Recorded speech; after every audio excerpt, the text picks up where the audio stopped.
Assalamu alaikum. Welcome to CS311 Analysis of Algorithm, Department of Computer Science, University of Engineering and Technology, Lahore. We are on track to explore greedy programming, जिसे explore करते हुए हमने activity selection problem को देखा। इसके अलावा इसके basic concept को समझते हुए हमने उन एल्गोरिदम्स को भी देखा जहां पे ग्रिडी प्रोग्रामिंग अप्लाई नहीं हो सकती। इसी सीरीज में आज का जो लेक्चर है that is Huffman coding. Huffman coding वहां पे यूज होती है जहां पे आपको डाटा कंप्रेशन चाहिए होती है। आपके पास कोई भी डाटा है जो आस्की कैरेक्टर से या किसी और यूनिकोड से रिप्रेजेंट हुआ है।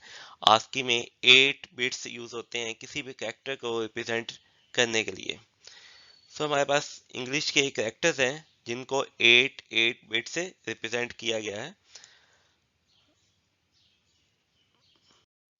इसमें अगर आप देखें हमारे पास ये एक छोटा सा सेंटेंस था, उसके हमने बाइनरी इनकोडिंग लिखी हुई है। यहाँ पे ई जो कैरेक्टर है वो इसमें काफ़ी दफ़ा आया है, इस डाटा के इस सेंटेंस के अंदर काफ़ी दफ़ा शो अप हुआ है। अगर ई इतनी दफ़ा शो अप हो रहा है तो इसको 8 बिट्स के बजाय क्या कोई बेहतर तरीका हो सकता है कि उसको रिप्रेजेंट किया जा सके? अगर आप देखें तो सेम कोड बार बार यूज होता है। इसके लिए क्या हम कोई एक नया तरीका इजाद कर सकते हैं, कोई नया तरीका निकाल सकते हैं जिससे ई को इस तरह से रिप्रेजेंट करें कि वो 8 बिट्स की बजाय कम स्पेस ले सके। हमारे पास कुछ डाटा है, कुछ पैराग्राफ है, इंग्लिश का टेक्स्ट है जिसमें ए से जी तक कैरेक्टर्स होते हैं।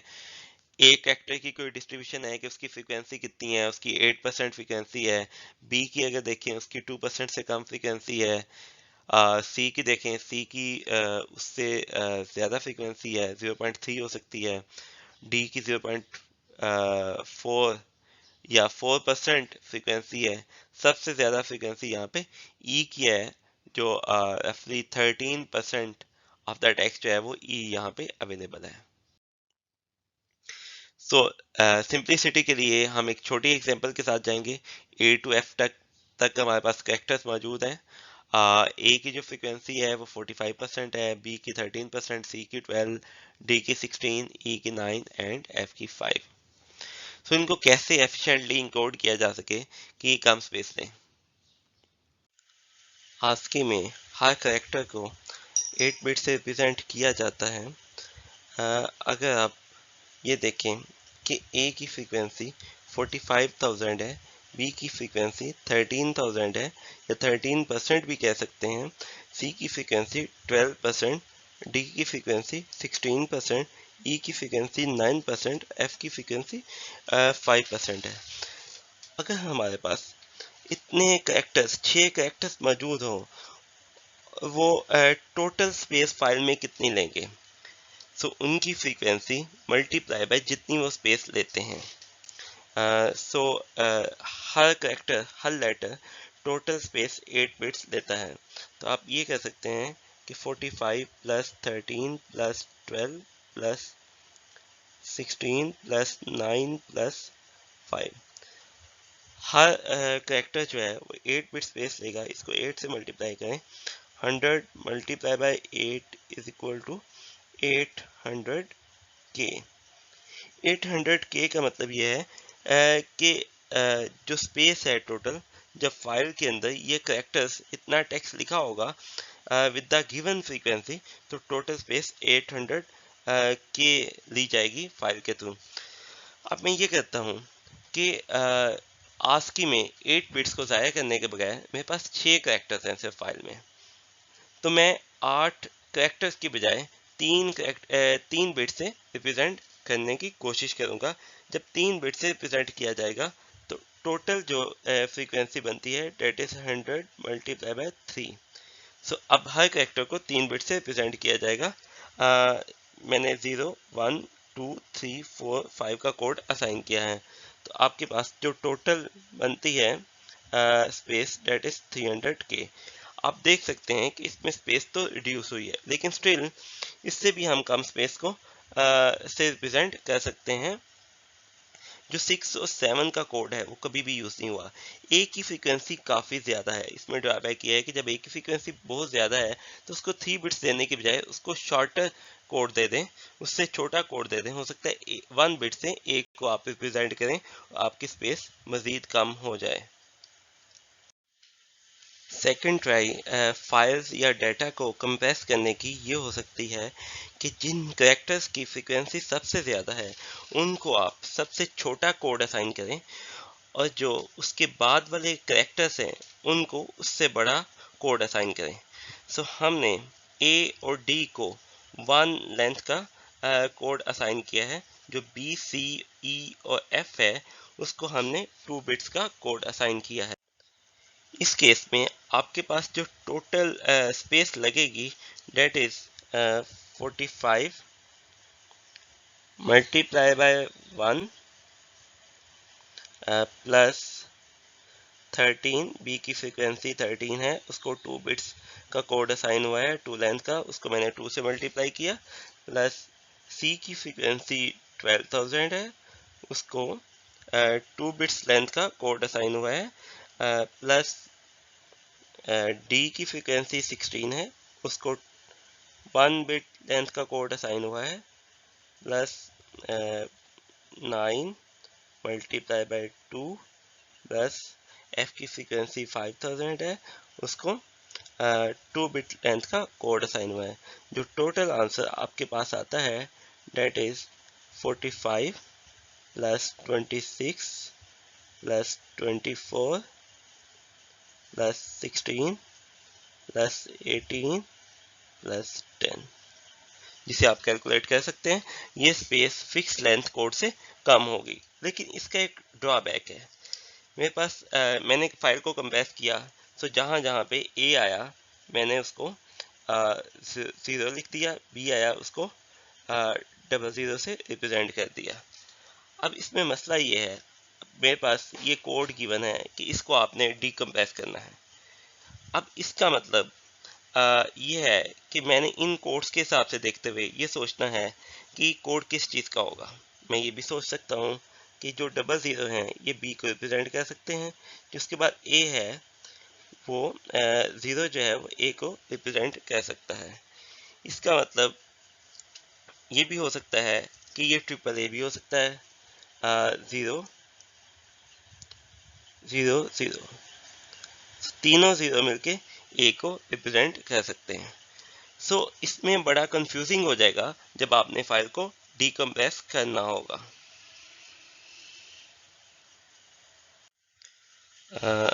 इसके बाद जो एक और ट्राई हो सकती है फाइल कंप्रेशन के लिए, that is prefix free codes. आपकी बुक में इस कंसेप्ट को प्रीफिक्स फ्री कोडिंग के बजाय प्रीफिक्स कोड्स कहा हुआ है, डेट इज कंफ्यूजिंग। सो इसका एक्चुअल नेम है प्रीफिक्स फ्री कोडिंग। सो इस केस में हम ये कहते हैं कि कोई भी कोड दूसरे कोड का प्रीफिक्स नहीं होगा। जैसे आपके पास अगर किसी को आपने 0 कोड असाइन किया है, तो इसका मतलब है आप किसी दूसरे लेटर को 01 का कोड असाइन नहीं कर सकते, क्योंकि ये जो है ये प्रीफिक्स बन जाता है। इस वजह से इसको इस तरह से कोड असाइन नहीं कर सकते। या तो किसी को 1 आपने कोड असाइन किया है तो किसी दूसरे को 10 का कोड असाइन नहीं करेंगे। तो इनमें से कोई एक कोड आपको असाइन करना होगा ताकि आपकी कोडिंग प्रीफिक्स फ्री हो। So every letter is assigned a binary string. More frequent letters gets shorter codes. कोई भी encoded string प्रीफिक्स नहीं होगा किसी दूसरे कोड का।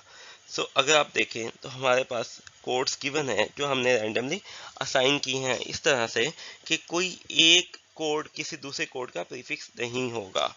इस केस पे जब आप फाइल को डीकम्प्रेस करेंगे तो आपके लिए कॉन्फ्लिक्ट्स या कन्फ्यूजन नहीं आएंगी। सो एक एग्जांपल है हमारे पास जिसमें 1 00 10 10 1।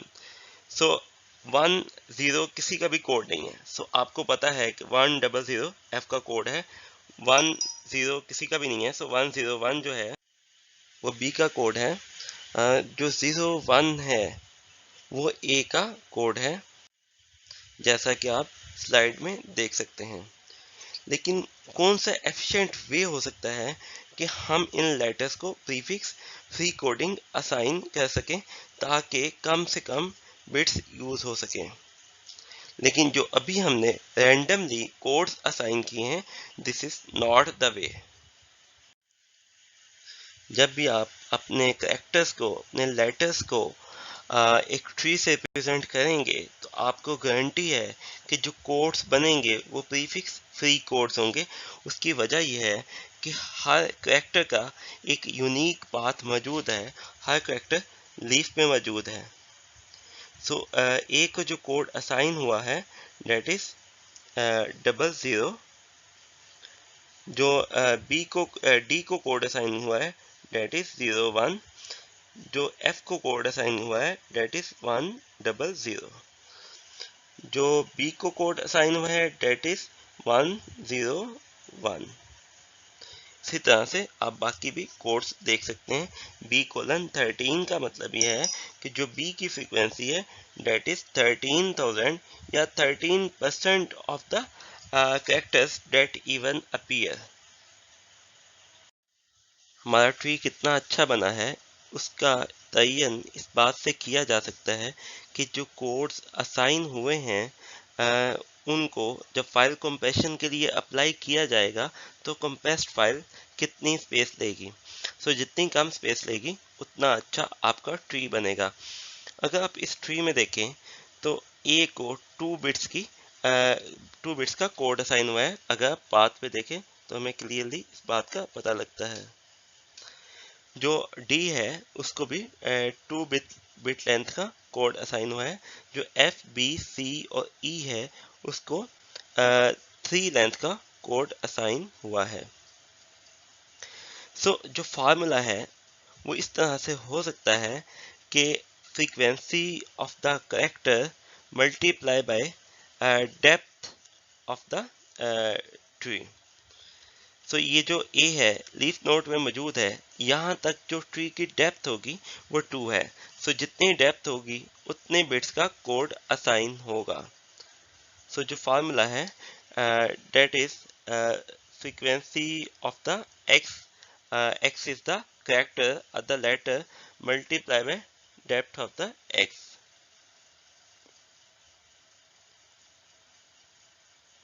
सो जो एक्सपेक्टेड कॉस्ट है इनकोडिंग की, अगर हम ए के बाद जो 45 लिखा हुआ है उससे परसेंटेज कंसिडर करें या प्रोबेबिलिटी कंसिडर करें तो जो हमारे पास टोटल जो कॉस्ट बनती है that is 2 multiply by frequency of A plus D plus 3 multiply by frequency of F plus B plus C plus E.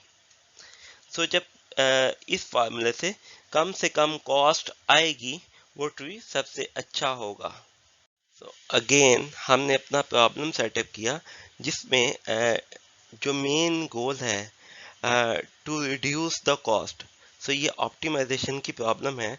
So given the distribution P on the characters, so जब आपको distribution दी जाएगी उसके बाद आपने lowest cost tree find करना है, जब cost of the tree is equal to summation of probability of x multiply by depth of the x in the tree. So इस कॉस्ट फार्मूले को देखते हुए आपने ऐसा ट्री बनाना है जिसकी कॉस्ट सबसे कम हो। ऑप्टिमाइजेशन प्रॉब्लम है, इसमें हम ग्रीडी चॉइस के थ्रू इस प्रॉब्लम को एनालाइज करने की कोशिश करेंगे। जो हमारी ग्रीडी चॉइस है वो ये है कि ऐसे कैरेक्टर्स, ऐसे लेटर्स जिनकी फ्रीक्वेंसी सबसे कम है उनको सबसे लंबा कोड असाइन होना चाहिए।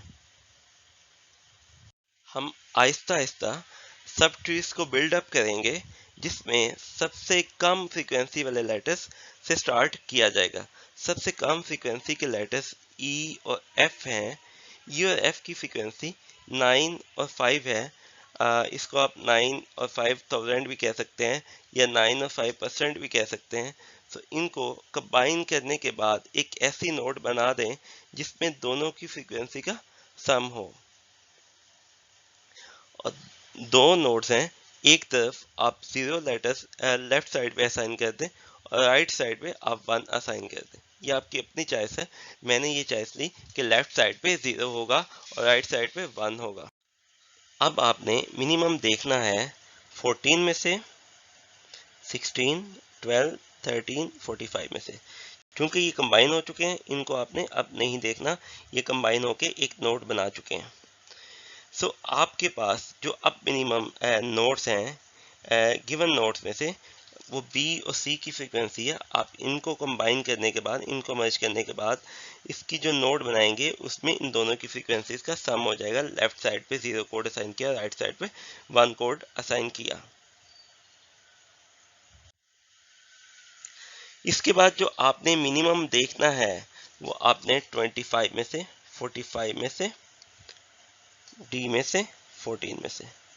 अब जो दो मिनिमम वैल्यूज आपके पास आती हैं 14 और 16 है। 14 और 16 को मिला के आपने एक नोड बना दिया, डेट इज 30। और लेफ्ट साइड पे आपने 0 कोड असाइन किया और राइट साइड पे आपने 1 कोड असाइन किया। अब जो आपके पास फ्रीक्वेंसीज बचती हैं वो 30, 25 और 45 है। इनमें से मिनिमम 30 और 25 है। इन दोनों को मर्ज करने के बाद आप एक नोड बना सकते हैं जिसमें इन दोनों नोड्स की फ्रीक्वेंसीज का सम हो। इसके बाद 55 आ गया और लेफ्ट साइड पे आपने 0 कोड असाइन किया, राइट साइड पे 1 कोड असाइन किया। अब आपके पास टोटल दो नोड्स बची हैं जिन्हें आप कंपेयर कर सकते हैं, 45 और 55। इन दोनों को मर्ज करने के बाद आप जो नोड बनाएंगे उसमें आप इन दोनों की फ्रीक्वेंसीज का सम लिखेंगे। लेफ्ट साइड पे 0, राइट साइड पे 1 कोड असाइन करेंगे, जैसा कि आप स्लाइड में देख सकते हैं। इस जो ट्री हमारे पास फाइनल ट्री आया है, इसमें इजीली देखा जा सकता है कि ऐसे कैरेक्टर्स, ऐसे लेटर्स जिनकी फ्रीक्वेंसी सबसे ज़्यादा है उनको सबसे छोटा कोड असाइन हुआ है। ऐसे कैरेक्टर्स जिनकी फ्रीक्वेंसी सबसे कम है उनको सबसे लंबा कोड असाइन हुआ है। 1, 2, 3, 4। सो 4 लेंथ का कोड असाइन हुआ है एफ को, ई को। जो ए है उसको 1 लेंथ का कोड असाइन हुआ है।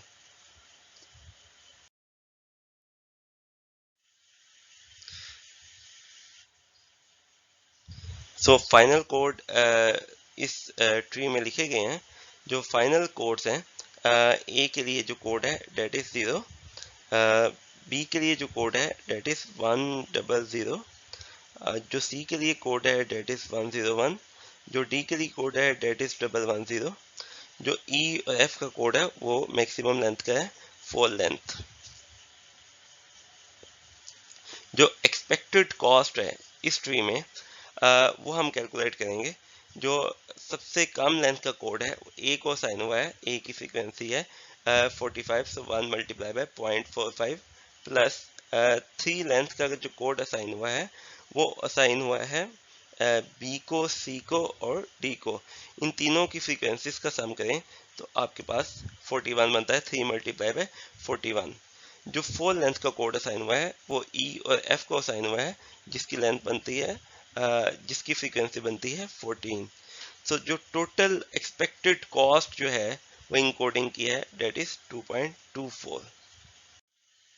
जो हमने एल्गोरिदम इस ट्री को बनाने के लिए फॉलो किया है वो ये है कि सबसे पहले आप लीफ नोट्स बना लें। जो कीज होंगी A B C D E F, उनकी फ्रीक्वेंसी 7 आप लिख लें। उसके बाद एक आप लिस्ट बना लें जिसका नाम है करंट। सो करंट लिस्ट में ये तमाम नोट्स मौजूद हैं। अब आप अगर आपकी लिस्ट के अंदर एक से ज़्यादा नोट्स मौजूद हैं तो आपने जो स्मॉलेस्ट कीज़ हैं उनको एक्स और वाई का नाम दे देना है। एक्स और वाई नोट्स को आप मिला के उसकी फ्रीक्वेंसीज का सम करें, एक नया नोड बना लें जिसका नाम रखें जी। सो जी नोड जब बनेगा उसमें दोनों की फ्रीक्वेंसीज का सम ऐड करें। जी के लेफ्ट पे एक्स को लगा दें, जी के राइट पे वाई को लगा दें। एक्स और वाई को अपनी लिस्ट में से रिमूव कर दें और जो जी नोड बनाया है उसको लिस्ट में ऐड कर दें।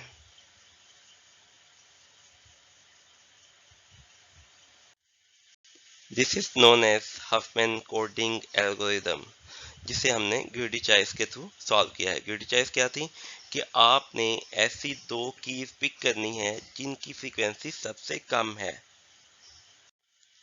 क्या ये एल्गोरिदम वर्क करता है? वर्क करने से मुराद ये है कि क्या ये एल्गोरिदम करेक्ट है, करेक्ट होने से मुराद ये है कि क्या ये एल्गोरिदम ऑप्टिमल है। इसके लिए हम उसी तरह से प्रूफ करेंगे जैसे हमने लास्ट एक्टिविटी सिलेक्शन प्रॉब्लम में किया था। ये आपकी एक्सरसाइज के लिए है। मैं जस्ट एक प्रूफ का स्केच दूंगा आपको। सेम स्ट्रेटेजी फॉलो की जाएगी। हर स्टेप पे आपने ये देखना है कि जब आप कोई चॉइस करेंगे किसी भी स्टेप पे, तो आपने ऑप्टिमल सोल्यूशन के ऑप्शन को रूल आउट नहीं करना।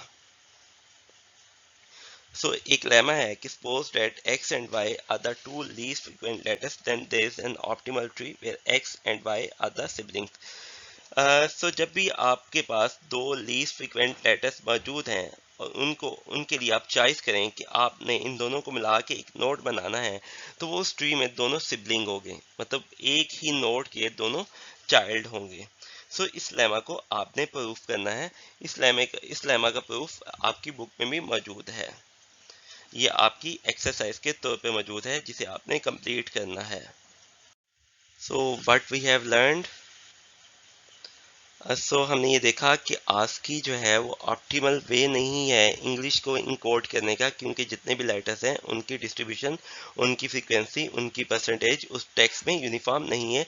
कोई लेटर ज़्यादा दफ़ा आता है, कोई लेटर कम दफ़ा आता है। ऑप्टिमल वे से मुराद ये है यहाँ पे कि हमारे लिए जो कंसर्न की बात है वो नंबर ऑफ बिट्स हैं। हाफमैन कोडिंग जो है एक ऑप्टिमल वे है जिसमें फ्रीक्वेंट लेटर्स को ज़्यादा छोटा कोड असाइन होता है, जो कम फ्रीक्वेंट लेटर्स हैं उनको ज़्यादा लंबा कोड असाइन होता है। ऑप्टिमल स्कीम किसी भी लैंग्वेज के लिए एफिशिएंट बनाने के लिए हमें ग्रीडी एल्गोरिथम यूज़ करना है। ग्रीडी एल्गोरिथम यूज़ करने के लिए सबसे पहले आपने ऑप्टिमल सबस्ट्रक्चर आइडेंटिफाई करनी है, जिसमें आपके पास छोटे छोटे सब ट्री मिलके एक बड़ा ट्री बनेगा। आपने ऐसी चॉइसेस करनी है जिससे ऑप्टिमल सोल्यूशन का ऑप्शन रूल आउट ना हो। सब ट्रीज बनाते जाएं smallest two current subtree से, और आपके पास एक फाइनल ट्री आ जाएगा जिसमें ऑप्टिमल कोड्स आपको मिल जाएंगे हर लेटर के लिए। This is the end of the lecture and end of the week. जो असाइनमेंट्स आपको करनी है वो हफमैन कोडिंग की करेक्टनेस का प्रूफ है। इसके अलावा हफमैन कोडिंग की एक्सरसाइज बुक से कोर्स वेबसाइट पे जमा करवानी है। Thank you.